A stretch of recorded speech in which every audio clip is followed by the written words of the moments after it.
Hola, ¿qué tal amigos? Mi nombre es Marco Antonio Mesa Flores, soy el director de Canash, un lugar de esperanza de aquí de la ciudad de Reynosa, Tamaulipas.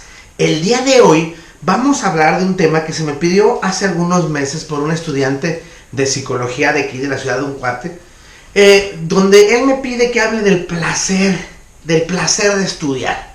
Y ya saben, a mí me gusta definir, poner fin a los asuntos para que podamos sintonizarnos de qué estoy hablando yo cuando hablo de el placer de estudiar en este caso.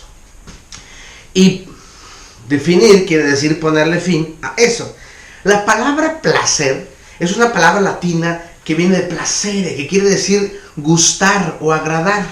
El placer es un deleite, ¿sí? Nos deleitamos en muchísimas cosas, nos regocijamos en muchísimas cosas, en muchos logros, y nos da felicidad precisamente cuando conseguimos ese tipo de cosas, que es placer, ¿no? Sentimos una satisfacción increíble. El placer siempre es algo positivo. Existen muchos tipos de placeres, como el sexual, la ingesta de comidas, la música, un hobby, realizar el trabajo que nos gusta hacer y estudiar, así como otros más. Cuando una persona persigue el placer como algo primordial en su vida, estamos hablando de que se le llama hedonista, que no desde la palabra peyorativa del hedonismo de placer por placer y a ver qué sale, sino el placer que intensifica eso, intensifica el placer y minimiza el dolor, porque le gusta ser él mismo, le gusta aprender de su ello y de su sombra, del cual hablamos en algún podcast, en algún video, o está en el escrito. Y les gusta ser francos. Son personas que se deleitan. A algunas personas les dirán egoístas precisamente por ser hedonistas. Esa gente no tiene prejuicios, los hedonistas. Pero la gente que los critica está llena de dolor, está llena de prejuicios, está llena de dolor interno. Entonces ellos necesitan ir a terapia, porque es importante para ellos dejar de ser así y empezar a deleitarse del placer de estudiar. Estudiar es una palabra que viene del latín también, studium, que quiere decir empeño, afición, afán de aprender, esforzarse para comprender o para aprender. Sin embargo, se confunden mucho las cosas con los demás que dicen papá, mamá, maestros, líderes espirituales, lo que tú quieras, líderes sociales, que nos dicen tienes que hacer esto porque te conviene. Pero no es así. Realmente el placer de estudiar es algo mío, que sí, es cierto, posiblemente podría ser educado por papá y por mamá, pero es algo mío.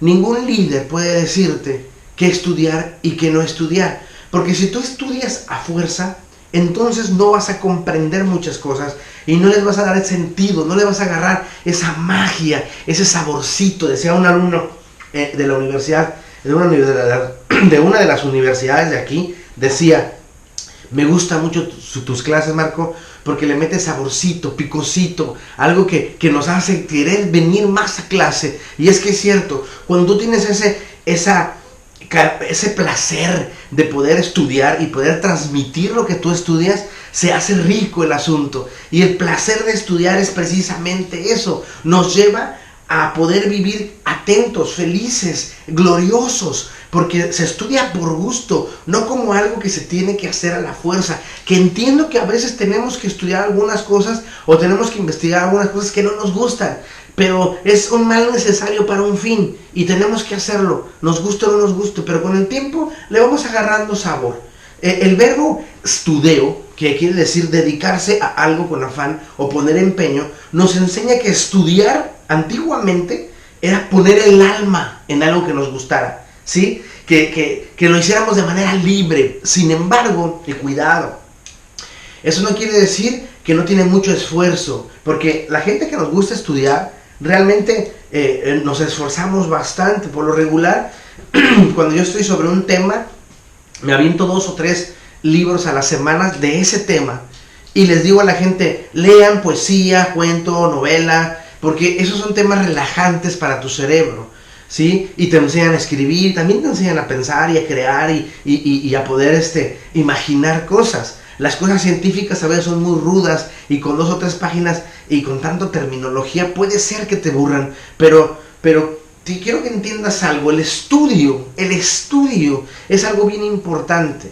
por muchas cosas. Primero, por lo extrínseco, ¿no? Lo que nosotros tenemos afuera. ¿Cuánta dinero podemos monetizar, valga la expresión, lo que yo he estudiado? Sí, ahorita estudio 3 diplomados, pero 2 son específicamente en psiconeurología y la otra es de psicología educativa. Y lo hago porque necesito las certificaciones. Yo ya me había estudiado diplomados en una universidad extranjera muy buena, pero no podía pagar el papel porque son casi 300,000 pesos, ¿no? Entonces es una buena lana, pero se me dio la oportunidad de estudiar en una de las mejores escuelas de neuropsicología de México por un costo más reducido y con beca y todo el rollo, y bien padre el asunto. Entonces estoy estudiando esto, que a veces me aburro, no quiero mentirles, por las tareas que me dejan y porque son temas que ya sé y a veces es aburrido volver a leerlo, pero es bueno porque me refresca otra vez aquello que se me olvidó porque no quería aprenderlo, pero lo hago porque le voy a sacar dinero. Pero también está lo intrínseco, lo que está dentro. Y lo que está dentro es el placer de poder tener más conocimientos. Se platica que Sócrates antes de morir, según algunas historias, antes de morir Sócrates, le dijeron, ¿qué quieres hacer antes? Y dijo, quiero aprender a hacer pan. Y le dijeron, ¿y eso? Es que no sé hacer pan y me gusta. Quisiera aprender eso. Nunca es malo, nunca es tarde para aprender algo nuevo, antes de morir. Y es que estudiar es un ejercicio que implica disciplina. Y por eso a muchos les cuesta mucho trabajo. Les cuesta muchísimo trabajo ponerse a estudiar porque no están disciplinados. Y se les hace muy, muy complejo. Además, cabe aclarar que el sustantivo disciplina viene de diseo, que quiere decir aprender. Es bien padre eso, ¿no? Aprendemos a estudiar. A veces creemos que estudiar es aburrido y hasta decimos, no hombre, ese cuate es un nerd o es una rata de biblioteca, de manera muy peyorativa. Y no es así. Realmente estudiar es un placer. Que hoy día es difícil conocer a gente que estudia, sí. Que es difícil conocer a gente disciplinada, sí. Que es difícil conocer a gente que tenga comprensión lectora, sí. Son garbanzos de a libra, pero existen. Me he topado con algunos alumnos que digo, este tipo va a ser brillante si estudia. Muchos de ellos tienen esa gran flojera de no estudiar. Prefieren pagar por tener un papel, aunque no sepan lo que dice el papel. Esa idea de tener o ser de Eric Fromm, de su libro Tener o Ser, en donde yo tengo y soy, cuando es al revés, dice él. Yo soy y por eso puedo tener. Pero en la vida en la que vivimos es al revés. Tengo y por eso soy. ¿Sí? Tengo un título de psicólogo y soy psicólogo. No. El hecho de que tú tengas un título no te hace psicólogo. ¿Sí? Lo que te hace psicólogo es realmente hacer lo que dice ese título. Porque estudiar te va a hacer más diestro en lo que haces. ¿Sí? Hace mucho tiempo, hace más de una década, en la facultad de psicología en la que yo estudié, había un amigo mío, al que amo mucho, que es muy bueno para cosas de grupos.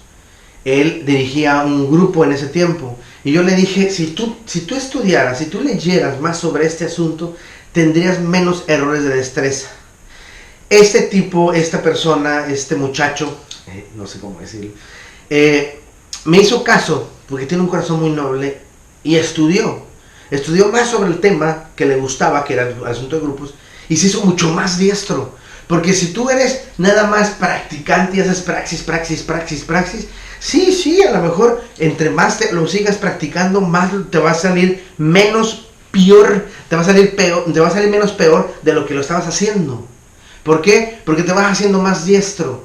Pero si tienes equivocaciones, las equivocaciones las puedes hacer mejores y hay que tener cuidado. En cambio, si tú lees a gente que ya ha pasado por ahí, que son estudios científicos y todo ese rollo, si en 8 meses ibas a hacer algo, lo puedes reducir a 3, 2, hasta en un mes. Lo puedes reducir la siguiente vez que lo hagas. ¿Por qué? Porque sabes mucho más sobre los errores que pueden pasar y cómo puedes arreglarlos. Que eso es precisamente lo que te hace más diestro. Por eso, El leer es muy importante, no nada más la praxis es importante, la lectura es muy importante porque te va a llevar a un lugar en donde tú vas a aprender a ser mejor cada día. Te va a enseñar a hacerte más diestro y a equivocarte menos. Es decir, si antes aprendías algo en 8 meses, ahora lo vas a hacer en 3. Con el tiempo y con las buenas guías uno aprende que no se trata nada más de leer, se trata de tener una comprensión de lo que estoy leyendo y aprendiendo y estudiando, porque conozco muchísima gente que lee mucho, pero no entiende ni la O por lo redondo. No lo entendió. Y hay gente que no lee y cree que puede decir su opinión así sin que sea él... sin que él sea enfrentado, confrontado por su obvia ignorancia. Además, no solo estudiar nos va a arreglar, no solo estudiar nos va a enriquecer, mejor dicho, el lenguaje cultural, el bagaje cultural que tenemos. El estudiar nos va a ayudar a tener un alma, una espiritualidad, algo más tranquila. La gente dice, es que los que estudiamos son más presuntuosos. No es cierto. No son más presuntuosos. Tú los ves presuntuosos porque te sientes ignorante a su lado. Y porque a veces te mandan a leer. O porque te dicen, tu idea está equivocada. Según algunos científicos esto y esto. ¿Es mi opinión? Sí, claro. Y está bien, es tu opinión, pero tu opinión está equivocada. Es que son soberbios. No, el soberbio es aquella persona que no escucha razones bien obvias. Porque cada uno sí es cierto, tiene su verdad. Pero hay verdades más verdades que verdades no tan verdades, valga la expresión. Hay gente que da su opinión desde la ignorancia y es obvio que no sabe de qué está hablando. Y se aferra a eso. Y cuando llega a alguien que estudió eso y lo pone en su lugar, se siente ofendido. Es que es bien presuntuoso, es pedante. No. Discúlpame, pero no. En realidad, ni es presuntuoso, ni es pedante. Tú lo ves así porque tú quedaste mal ante él, según tú. Pero no quedas mal ante él. En realidad, él lo que quiere es ayudarte a que salgas. Una persona presuntuosa no te va a decir dónde investigar, no te va a decir dónde leer, no te va a decir qué leer. Y te va a decir, no, está bien, lo que tú digas. Al cabo tú eres ignorante. Y no. Mira, ¿por qué no lees? ¿Qué? Sobre feminismo, supongamos. Sobre violencia.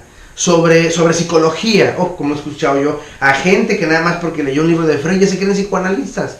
Cuando hay un monstruo de información sobre qué es el psicoanálisis, cómo ha ido cambiando a través del tiempo. Conozco un sinfín de personas bien opinionadas, por eso. Pero la ignorancia, como les he dicho, la ignorancia es bien atrevida. Cuando alguien lo rectifica, entonces ellos hacen algo para lastimar y utilizan una cosa que se llama ad hominem. Una vez me acuerdo que un psicólogo de aquí, como expuse, estábamos en un debate y expuse su ignorancia, me dijo, pero tú tienes canas. Eso es un ad hominem. ¿Qué tiene que ver mis canas con lo que estamos hablando? Nada. Pero como no hay argumentos, sale con eso. Y así mucha gente no tiene argumentos y te saca algo de tu personalidad, de tu rostro, de tu forma de ser, de tu camisa, que nada tiene que ver. Pero eso demuestra su falta de argumentos y, lógicamente, su estupidez. También no debemos olvidar más bien, que el placer de estudiar va sin lugar a dudas con la motivación. Y como ya les decía hace rato, la intrínseca y la extrínseca. El dinero te puede motivar a seguir estudiando para sacar varo. Pero hazlo por gusto, porque si no mal haces por dinero va a llegar un momento en que eso también te va a causar asco y escozor. Y es que la gente no se da cuenta que la información es poder, pero también la información es dinero. Y entre más sabes, más cobras. Recuerdo a un muchacho que trabajaba aquí que me decía, es que estudias un chingo, maestro, pero cobras muy caro. Le digo, no cobro muy caro, cobro por lo que sé. En lo que tú atiendes 3 pacientes, yo gano lo mismo con uno solo. Pero soy más diestro en lo que yo hago por todo el estudio que yo tengo. Estudia más, pues poder cobrar más. Porque no se trata de tener una buena sonrisa y decir un buen discurso. Porque regularmente casi muchas de las personas que me han seguido, que han estudiado conmigo, tienen un discurso muy parecido al mío, muy lógico, ¿no? Pero cuando ya van creciendo tienen que ir cambiando su discurso, a muy de ellos. Y él mismo me decía, es que sí, vivir como tú es complejo, pero le digo, tú sigues mi discurso, lo dices, pero no lo vives. Y eso es más fácil que tú lo puedas hacer si tú empiezas a estudiar por tu lado más cosas sobre lo que a ti te gusta. Vas a empezar a tener tu propio discurso y vas a tener menos errores de destreza. Y entonces vas a poder saber cobrar más. Con el tiempo, yo sé que lo va a hacer. Va a estudiar más, va a saber más, va a cobrar más. Y lo mismo que me pasa a mí. Voy a estudiar más, voy a saber más y voy a cobrar más. Y la gente que puede pagar lo va a pagar. ¿Por qué? Porque lo que quiere es calidad de servicio. No quiere solamente que le den palmaditas, o no quiere una persona, en el caso de la psicología clínica, una persona que camine con ellos y que les puedas ayudar a ir hacia un lado, hacia el otro, pero desde su camino, no desde mi camino. El placer de estudiar no se da de la noche a la mañana. Es tiempo. Y a lo mejor podría asegurar, y se volvía muy, muy payaso, que es más de lo que se hace un hábito, que son más de 66 días. Se necesita mucho tiempo para aprender a estudiar y para poder tener ese placer de hacerlo. Porque es complicado, como les he dicho, es complicadísimo tener que hacerlo. El placer de estudiar nos lleva a la disciplina y no queremos ser disciplinados. Yo recuerdo cuando mi mamá estaba viva, ella se molestaba mucho porque yo en la preparatoria me la pasaba haciendo puro relajo y cero estudio, según ella. Pasaba las materias porque una calificación alta a mí no me interesaba, lo que me interesaba era pasar y echar desmadre. Mi mamá me decía que siempre estaba haciendo relajo, que no me gustaba estudiar. Cuando llego a la universidad, digo, ya no voy a ser así, voy a meterme a estudiar. Voy a ser el mejor estudiante de la facultad. Y me metí a estudiar. Un hábito que tenía de mis padres de leer, no a lo mejor como ellos que se tragaban libros en varios, en la semana. A lo mejor mi mamá se leía, si le regalaban los 5 o 6 libros, los 5 o 6 libros se los leía. ¿Por qué? Porque ella bebía letras y es muy padre, y aparte las entendía, que era muy padre. Entonces empecé a leer y sí, llegué a un límite en donde era muy bueno haciendo mis trabajos, muy bueno compartiendo ideas, ¿no? ¿Por qué? Porque me gustaba estudiar y ahora mi mamá se quejaba porque me la pasaba estudiando. Es que otra vez vas a estar en la escuela y bla, bla, bla. Y vuelvo a repetir, este hábito, por así llamarlo, de placer de estudiar, a veces se necesitan años. Hay gente que me dice, Marcos, que nomás leo una página y me da sueño, porque no estás acostumbrado, nomás lee una página. Esa semana, esfuérzate a leer una página, y la siguiente semana, página y media. Y así, 2, 3, 5, 10, 20, cuando menos te des cuenta, vas a estar leyendo un libro por semana. ¿Sí? Si no puedes con libros complejos, no te metas a libros complejos, empieza con libros simples, novelas, cuentos, poesía. Métete, profundiza y después empiezas con la ciencia, que a veces es muy difícil. ¿Y cómo puedes hacerlo? Búscate gente que te dé el efecto Pigmalión del que ya hemos hablado, que te diga, es que tú eres muy bueno para leer, para estudiar, para comprender, y en el momento que menos te lo imagines, te vas a volver bueno para leer, para estudiar, para comprender, porque tu mente lo va a empezar a hacer real, porque tú te lo tienes que creer para empezar, ¿no? Y el efecto Pigmalión va a hacer eso, porque te están observando. Échate porras, motívate, ayúdate. ¿Sí? El placer de estudiar nos va a dar confianza. ¿A quién? A nosotros mismos. Antes de seguir, creo que es muy oportuno que hable sobre la importancia de leer. Y qué mejor que leer a un grosso, a un capo, a un señorón de la educación en América, el brasileño Paulo Freire, que da una conferencia en la apertura del Congreso Brasileño de Lectura que se realizó en Campinas, Sao Paulo, en 1981. El documento se llama La importancia del acto de leer.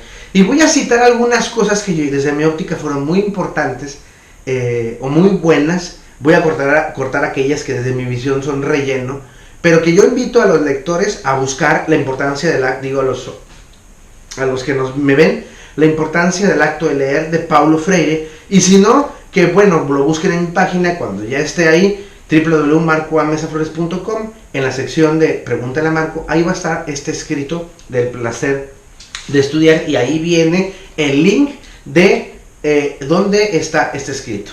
Y cito a Paulo Freire: me parece indispensable, al tratar de hablar de esta importancia, decir algo del momento mismo en que me preparaba para estar aquí hoy.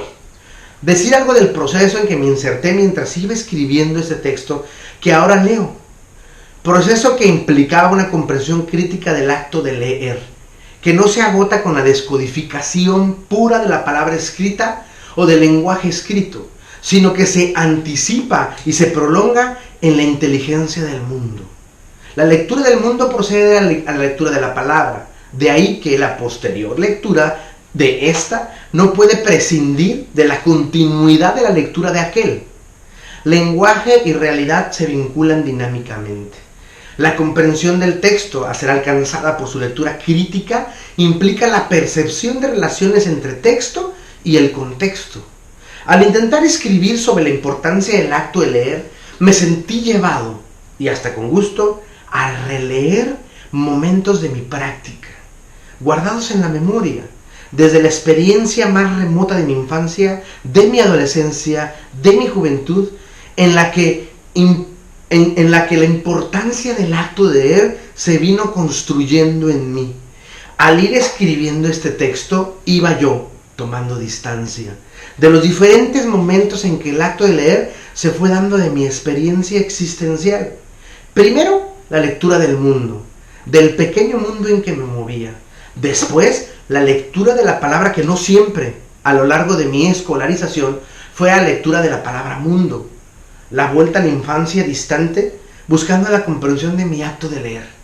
El mundo particular en que me movía, y hasta donde me traiciona la memoria, me es absolutamente significativa. En ese esfuerzo al que me voy entregando, recreo y revivo en el texto que escribo la experiencia en el momento en que aún no leía la palabra. De aquel contexto del mundo inmediato, formaba parte, por otro lado, del universo del lenguaje de los mayores, expresando sus creencias, sus gustos, sus recelos, sus valores. Todo esto ligado a contextos más amplios que el de mi mundo inmediato, y cuya existencia yo no podía ni siquiera sospechar. La memorización mecánica de la descripción del objeto no se constituye en conocimiento del objeto. Por eso es que la lectura de un texto, tomado por pura descripción de un objeto y hecha en el sentido de memorización, ni es real lectura, ni resulta de ella, por lo tanto, el conocimiento de que habla del texto. Creo que muchos, en nuestra insistencia en cuanto a profesores y profesoras en que los estudiantes lean en un semestre un sinfín de capítulos de libros, reside en la comprensión errónea que a veces tenemos en el acto de leer. En mis andanzas por el mundo, no fueron pocas las veces en que los jóvenes estudiantes me hablaban de su lucha con extensas bibliografías que eran mucho más para ser devoradas que para ser leídas o estudiadas. Verdaderas lecciones de lectura, en el sentido más tradicional de la expresión, a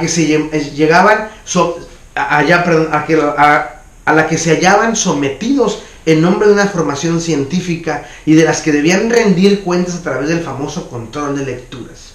En algunas ocasiones llegué incluso a ver en relaciones bibliográficas indicaciones sobre las páginas de este o aquel capítulo de tal o cual libro que se debía leer, de la página 15 a la 37.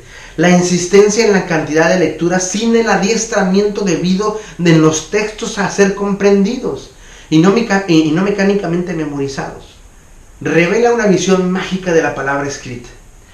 Visión que es urgente superar. La misma, aunque encarnada dentro de otro ángulo, que se encuentra, por ejemplo, en quien escribe, cuando identifica la posible cantidad o falta de cantidad de su trabajo con la cantidad de páginas escritas. Sin embargo, uno de los documentos filosóficos más importantes que disponemos, las tesis sobre Feuerbach de Carlos Marx, ocupa apenas 2 páginas y media. Parece importante, sin embargo, para evitar una comprensión errónea de lo que estoy afirmando, subrayar que mi crítica, al hacer mágica la palabra, no significa de manera alguna una posición poco responsable de mi parte con relación a la necesidad que tenemos educadores y educandos de leer, siempre y seriamente, de leer los clásicos en tal o cual campo del saber, de adentrarnos en los textos, de crear una disciplina intelectual sin la cual es posible nuestra práctica en cuanto a profesores o estudiantes. Ahí cierro. Y es riquísimo lo que dice Freire, porque precisamente recuerdo yo haber vivido algunas situaciones así, pero también recuerdo no haberlo hecho y haber aprendido, haberme deleitado de la lectura en el seminario, que es donde yo siempre agradeceré, porque fue lo más mágico en cuanto a escuelas, donde aprendí la importancia de la comprensión lectora y donde aprendí la importancia de no casarme con un autor, sino buscar diferentes visiones y poder mostrarlas, de aprender a vivir conforme lo que yo predico. Y es que cuando nosotros hemos tenido la oportunidad de leer de cerca a Freire, entendemos por qué revolucionó no solo la forma de estudiar, no solo la forma de leer, sino revolucionó el mundo en la forma de educar a la gente. Él se dedicó a la alfabetización de los adultos, a enseñarles a que tienen voz y rostro y pueden manifestarlo como un acto político que libera y al mismo tiempo como un acto de conocimiento que los hace entender que son personas, simplemente porque son ellos. No le importaba la memorización, sino la comprensión lectora. Una de las cosas que mis alumnos se quejaban mucho en la universidad es que el día del examen ellos podían sacar todo, pero el examen les pedía a ellos que me explicaran desde su óptica, desde su comprensión, algunas cosas que ellos tenían que haber comprendido. Y como ellos estaban acostumbrados a memorizar, se llenaban de pánico y dejaban de ver, no más que Marco es una eminencia, Marco es un ojete, es un gacho. Porque yo quería que pensaras, lo que quiero es que pienses por ti, pero que tengas bases sólidas para que puedas decir lo que creas. Y es precisamente la forma en que se debe de enseñar. A mí me interesa que aprendas, pero que aprendas a tu manera. Me interesa que leas y que entiendas y comprendas de qué hablamos cuando lo hablamos. Por eso en los podcasts o en los videos siempre voy a definir, voy a ponerle fin desde mi óptica, no desde la tuya. Quiero que entiendas mi óptica. Y no quiere decir que esa es la verdad. Quiere decir que eso es una verdad con algunos libros detrás. ¿Sí? Cuando hablamos de que tú comprendes desde tu experiencia, creces. Y me encanta eso porque en el seminario, uno de mis grandes maestros, al que le llamé padre espiritual, Carlos Tamés, me enseñó precisamente eso, a leer a Freire, a meterme desde ahí, a tener esas actividades en donde yo decía, y yo entendía lo que estaba leyendo, porque era importante el acto de leer, ¿sí? Me trajo unos buenos recuerdos el texto, precisamente por eso, sobre todo el seminario. No es el tema, solamente quería decirles. Te voy a dar unos pasos para que comiences a encontrar el placer de estudiar. 1. Aprende a aprender.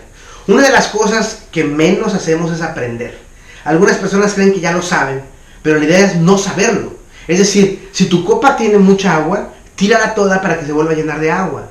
Hay que vaciarse de esa información para traer nueva información. Aprender a aprender. ¿Qué te gusta hacer? Y que no haces por miedo. 2. Aprende a poner atención. Deja de distraerte. Por lo regular la gente quiere escuchar música y quiere estar leyendo algo y quiere estar platicando con alguien. Es que yo puedo hacer las 3 cosas. No, científicamente no. Tu cerebro se divide en 3 por estar haciendo 3 cosas. Si tú quieres hacer una cosa, solo tienes que enfocarte en hacer esa cosa. Es disciplina, ¿sí? Y me puedes mandar al demonio, no importa. Pero yo te diría que dedícate a estudiar solo a eso. Estudia. Si tú pones música, la música te va a distraer. Yo le digo eso a mi esposa. Regularmente no me gusta estudiar cuando está el ruido de la gente y a ella también, porque o se está moviendo o está cantando Y a veces no está mal platicar, pero estamos platicando uno a uno, ¿verdad? No es que yo sea payaso, los muchachos de aquí de Canash saben, cuando yo me meto a estudiar, no quiero que me molesten. Y a veces sí me molesta el ruido. Es que Marco está distraído. No me distraigo. Pero el ruido puede ser un distractor. 3. No des tu ideología cuando esta no tenga investigación. La peor cosa que puedes hacer es eso. Una de las cosas que siempre señalo es que la ignorancia es atrevida. Deja de hacerlo. Si no sabes del tema, calla y aprende de aquellos que sí saben. Pero no des una ideología a lo estúpido, porque eso es lo que tenemos que quitar. 4. Aprende más. Si algo resulta complejo, es aprender más de aquello que no sé. Si quieres dar tu opinión otra vez, que es vana y tonta porque la falta de lectura, porque leíste 1 o 2 libros, no. Aprende más, lee más, cultívate más. Júntate con gente que te va a cultivar. 5, ya lo había dicho, lee novela, cuento y poesía. ¿Para qué? Para relajar tu cerebro.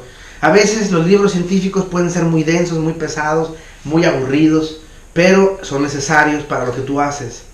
Si tú le agarras después le vas a agarrar sabor, te lo aseguro. Vas a querer más.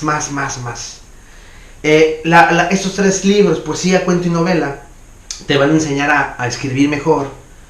Y cómo no, a pensar mejor. Y siempre recuerda que el placer de estudiar te va a llevar al placer de vivir. Y por ende, al placer de que es ser feliz. Por lo demás, amigos míos, yo les mando un abrazo cósmico, grande, maravilloso, con lecturas, muchas lecturas de lo que tú quieres. Un abrazo encantador. Búsqueme en las redes sociales, en todas soy Marco Antonio Mesa Flores.